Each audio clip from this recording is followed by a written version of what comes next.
Everybody, welcome to Leroy's Leisures, and I have a really special guest here on today. This is a friend of mine. I call him Quinn, and he goes by Dexter now, but he's probably one of my best friends. And I actually was actually able to be the officiant in his wedding, and we've been through a lot. We're back from when we met in San Diego, and went to Tijuana, and what stays in Tijuana what happens in Tijuana stays in Tijuana, right? So it No, wasn't that Guadalajara. We crazy, went but to it was fun. Guadalajara. Guadalajara, oh yes, forgot about Guadalajara. Anyways, we've had a lot of fun. We've been really good friends. Quinn comes from such a great background of customer service and worked at Disneyland, and he's taken care of really good friends of mine in the past, and he's just always been there. So he's a brother of mine. And Quinn did something that's just really amazing that I really wanted to share with everybody here at Leroy's Leisures. And hopefully we get a lot of people to help support this and get behind this.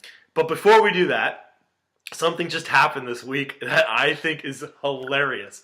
So, all right, I'm going to go ahead and play the video.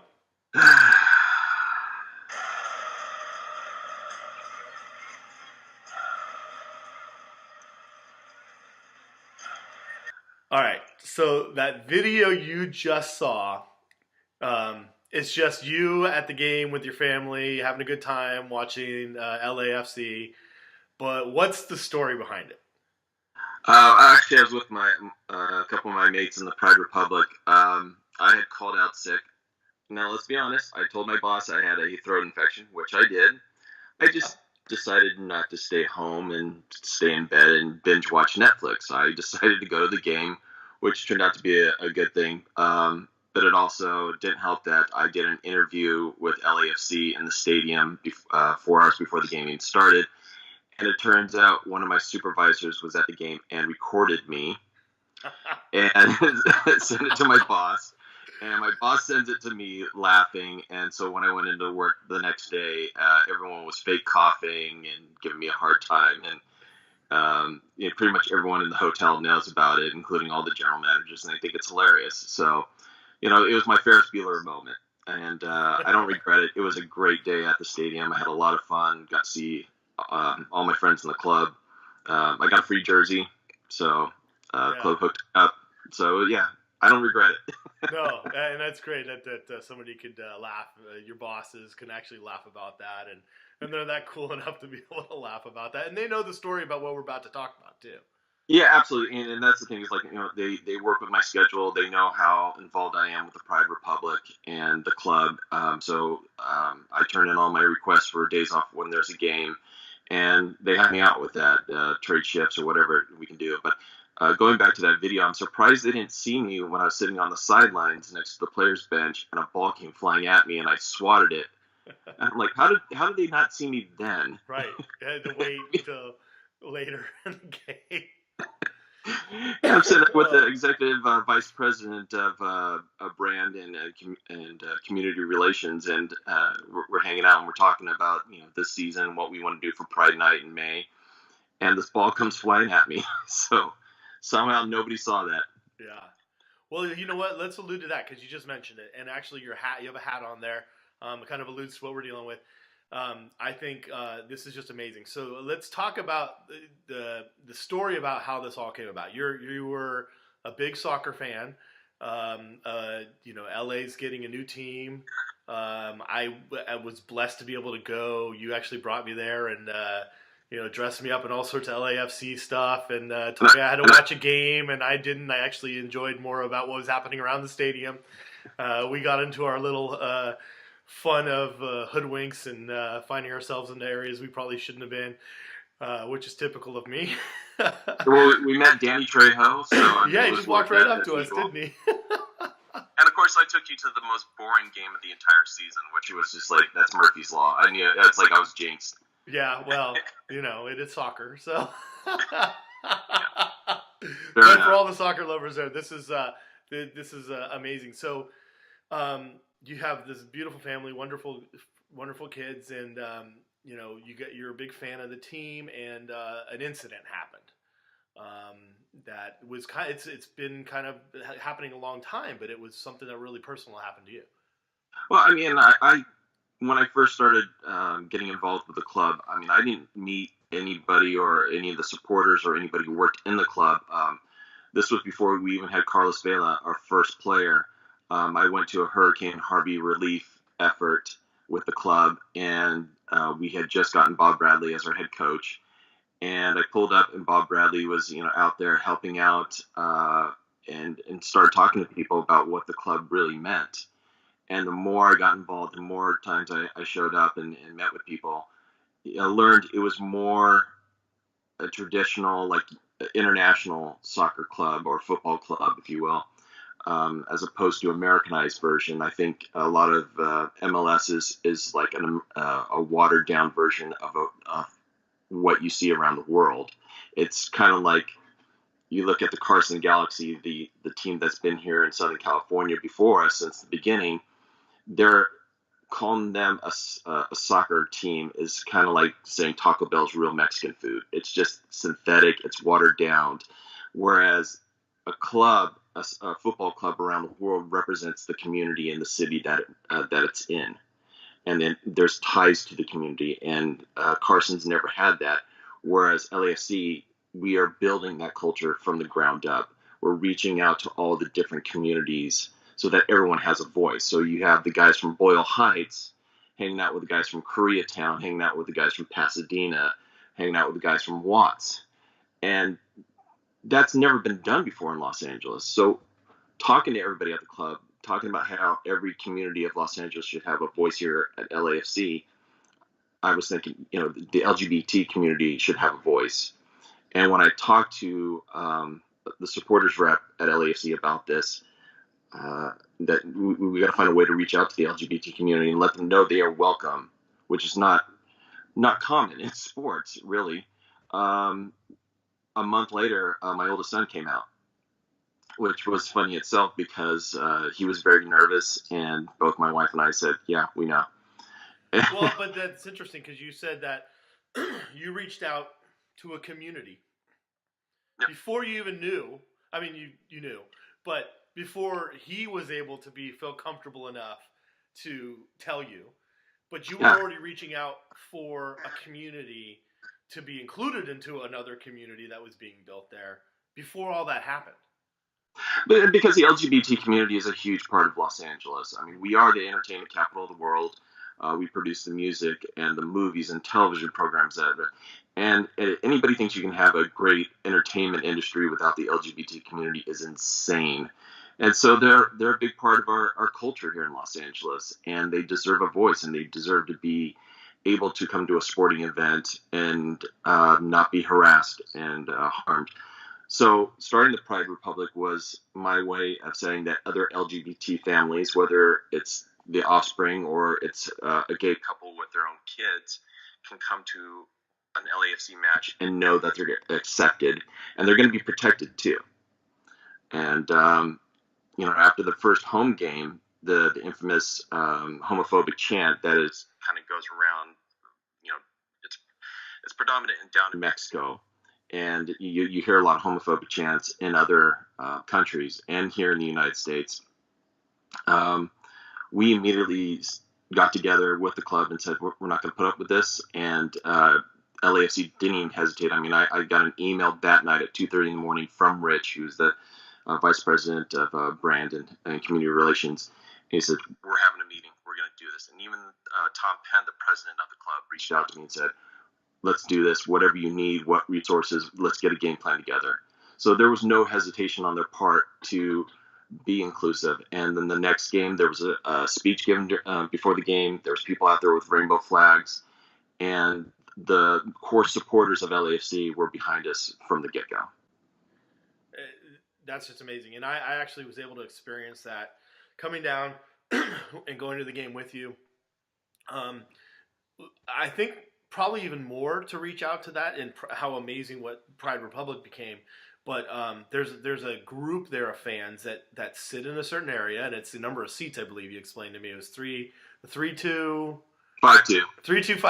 So 3,252 seats in there, and there's all sorts of different groups in there, and supporter groups.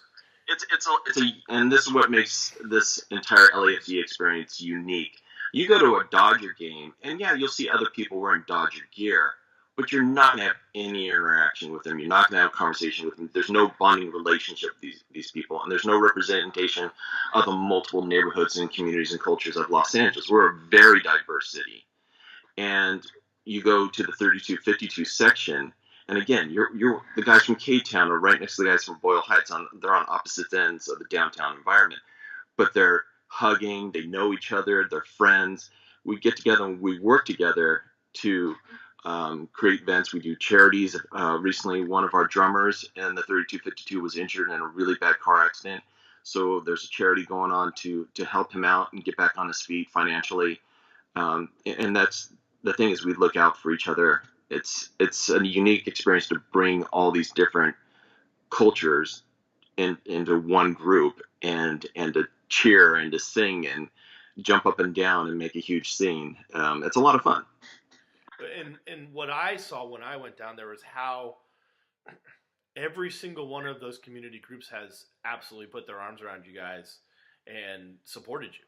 And there's nothing like, I've never seen anything like this in sports, just a community of people coming together and cheering the way that they cheer. And I mean, it's one of the greatest parties I think I've ever seen. But on top of that, how they've stood up for you and the group. Yeah. That there's been times there that I know that they've stood up and said, wait a second, that's not how we do things. And I think that's really important to point out as well. We had a very special meeting. Like I said, Rich said, well, let's get together. We're having a meeting. And I was invited with the heads of all the different supporter groups to meet up in the press box in the stadium when it was empty. That alone was a nice little treat because we had a beautiful view of the city, and it was just it was an amazing experience. But we sat down, and it was a very honest conversation. Now, most of the gentlemen in the supporter groups are my age, at least, so the ones who run their groups. We grew up in the 80s where not just how we were growing up, but culturally, and even in America and in television, making a homophobic slur was no big deal. It was there was still this perception that it's a lifestyle choice, that people choose this, therefore you have the right to discriminate, verbally abuse, harass, look down as less than. And we talked about that. And one of the top supporters, a guy I really admire and appreciate, he said, look, I've used that homophobic chant at Mexican national games. It stops. It's not going to happen here at LAFC. We're not doing anymore. I own it. I'm sorry. And I'm going to do what I can to protect and be there for the LGBT community. And the next day, his supporter group went out and had rainbow buttons done of their logo. I mean, it was that kind of dedication and reaching out and coming up with a game plan. I mean, I had some great ideas that I worked with Rich, and we got those implemented. But it was the fact that everyone said, we're going to police our own, we're going to take a stand, we're not going to put up with it. You just don't mess with our fellow people here in Los Angeles. Yeah, that's amazing. So when we had Pride Night, that same group insisted that we tailgated right next to them. Oh, yeah. And there was a lot of tequila shots. There was a live band. There was some line dancing going on. It was a heck of a party. Yeah. And it's just getting better and better. Oh, I just love this. Is why I wanted to get you on here right away. My goal is to come down there, come and even talk to the team, come out to the field, some of the people, and talk and take this a little further into a discussion on my channel. And I hope that Peter is there. I think it'd be really something that I'd really like to hear from him, but not speaking too much for him. But what has that done for him? Because I know you guys did a photo shoot. They create a whole merchandising line based on what you guys brought. Obviously, you have the hat, you have different things, and so how has Peter felt encouraged and supported and felt, I don't know, I lack for a better word, but feel more human, right? Don't speak for him, but kind of give us a little insight before we actually do get to interview him. Peter was extremely, almost crippling insecure, very shy, introverted. I mean, he's still a bit of an introvert, but I think that's just something that's passed down through the bloodline. I think we just have a natural desire to put on some headphones and play video games or draw or read or whatever and just be in our comfort zone. So I think that might be a little hereditary, but with Peter, what we've seen since he's come out is that he's really blossomed and been a lot more confident. He's in theater now. He has no hesitation on getting up on stage and making a fool of himself doing comedies up there. And I think him being around the people in the Pride Republic, my friends Paul and Javi and Andy and Ryan and Ryan. I mean, there are all these great guys. I could go on for hours just talking about how each of these gentlemen are not just because they're gay, but they're very successful men. They're movers and shakers here in Los Angeles. They're good guys, and he sees how they're successful they are. He sees what kind of wonderful people are, how they treat other people, and they're great role models just by being who they are. And Peter, I think, has a lot more confidence in who he is. That these great men show him a lot of love and affection. They're always asking about him, and he's just getting more and more confident in himself. Still not the biggest soccer fan, but so he takes after me. Yeah, no, I mean, he'll at least go to a game. Hey, I'll go to a game for the fun of it. He has no hesitation rocking his rainbow LAC stuff. But it just seeing his confidence and kind of blossom and grow as a person and believe in himself. That's been an amazing thing. I mean, the first time he did an interview, we were promoting all the LAFC rainbow gear right in the LA skyline, and I mean, it was just great to see him that confident to talk in front of a camera. Yeah, that's amazing. Well, I actually appreciate your time. We're gonna work on a plan to come down there, and hopefully, I know that some of the players have been amazing with you guys. I know hopefully we can do a lot more and bring another great bunch of eyes to what's going on down there, and hopefully that it can copy itself all over the country and the world. So thank you for taking the time and coming on Leroy's Leisures, my fun little college support YouTube channel, the first of its kind. So thanks for your time, and love you guys. So thank you very much. I'll see you, big guy. Nuestro club es para todos. Stand with us. Párense con nosotros. Shoulder to shoulder. Hombro a hombro. To create the best atmosphere in MLS. Para crear la mejor atmósfera en la MLS. Stop the hateful chants during goal kicks. Paren el canto de odio. Durante los saques de meta. Racism, racismo, sexism, sexismo, homofobia, or any discrimination, o cualquier discriminación, will not be tolerated in our stadium. No se tolerará en nuestro estadio. Together, let's win in the stands. Juntos ganemos en las gradas.